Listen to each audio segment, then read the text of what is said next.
All right, so we talked about Woodstock, and this is the ubiquitous Shure 58, without which we could never have recorded Woodstock. It's you can frickin' hammer in nails with the damn thing. It's indestructible, which is what. And by the way, they drop test their mics from a height of 10 feet onto concrete. No, yeah, 10 feet onto concrete 6 times, and the mic has to work perfectly after that. Because these guys, during World War II, they were making mil-spec mics, and so that's got the mentality of the shit being indestructible. Great mic. I could never have recorded Woodstock without it. And as I said, a wonderful backup vocal mic in the studio. That's that guy. And then its cousin, the equally ubiquitous 57, the go-to mic for snare, the go-to mic for amps. It's just, how can you do a session without a 57? You got to have a 57. I use them. I mean, you literally could do a whole session just with 57s if you were smart. But I'm not smart, so but it's great. I love it. Very cardioid. It's a dynamic mic. Once again, it's totally indestructible. Shure came up with a pretty neat idea a few years back. I helped them develop some other microphones, this microphone included. This is the KSM 144.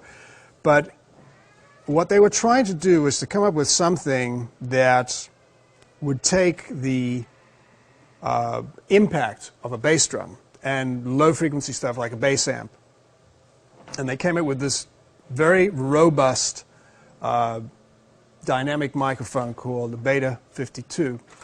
And what's really cool about it, it's got this nice little angle bracket here, so you can, you can put it like that, or you can do it like this, and you can sneak it into the hole of the bass drum.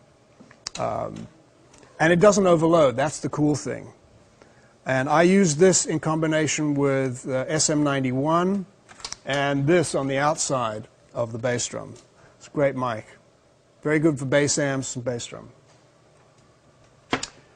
Then this guy,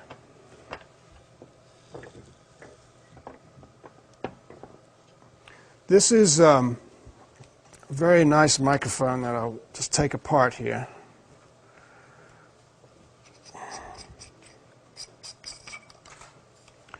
This mic, that's its cage, and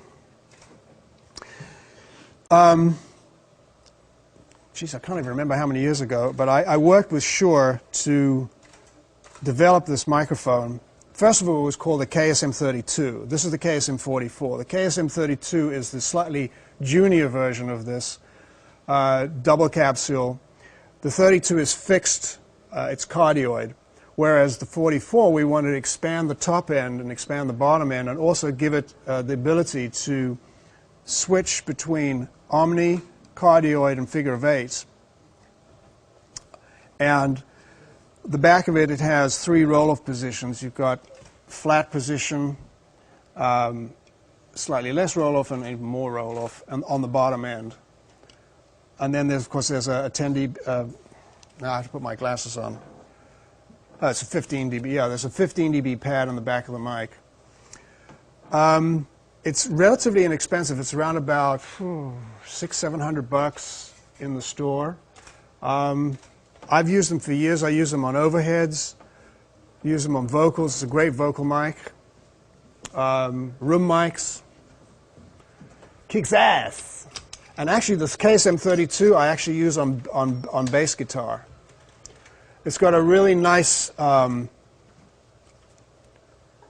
very practical, very well-made, constructed cage, which is an isolator so that you don't get low-frequency rumble. It's a really well-made piece. I'm very proud of my association with these guys. They really get it, Shure does. Now, this is the U87A, And this guy here is the new edition. This is, I think, the reissue. It's a TLM 67, which is, I was mentioning to you guys before about a 67. If this were an actual tube mic, it would be worth probably 10 grand, something like that. But it's nice that Neumann is coming out with this edition, which is a throwback to the early 67. I've yet to use this in the studio. This I know very well. This is my my standard great overall do-anything mic. Horns, trumpets, strings, overhead mics, vocals. It's a great mic, the 67.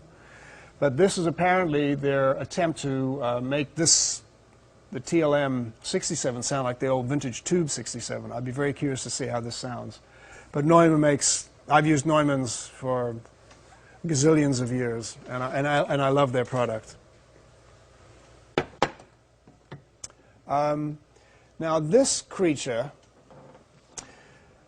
we were talking about expensive vocal mics. This is Sound Deluxe. It's their version of a classic tube mic called the Telefunken 251. If this were a Telefunken 251, it would be $20,000 plus. An amazing vocal mic. We used them in the early 60s. In fact, I have some pictures of Sammy Davis singing into this one in '63. But this is Sound Deluxe, their recreation of the 251. It's called the Elux 251. It's a very good mic. I've heard this in the studio. It's real close to the original. But it's made with modern technology. It's a large diameter capsule. It's tube. And it is quite a delightful piece. I cannot imagine what this costs. I'm sure it's not cheap. Anybody know? Anybody here who knows? How much? I think it said $4,700. That's a very good price. Hey guys, thanks. I'll see you later. Okay. All right. So there you have it. It would be nice to have shown some ribbon microphones, but we don't seem to have any Beyer M160s. Interesting to see the Univibe and all these various Mutrons and Phasers and lovely Vox Wahs, vintage stuff. Jimmy used to use the Univibe.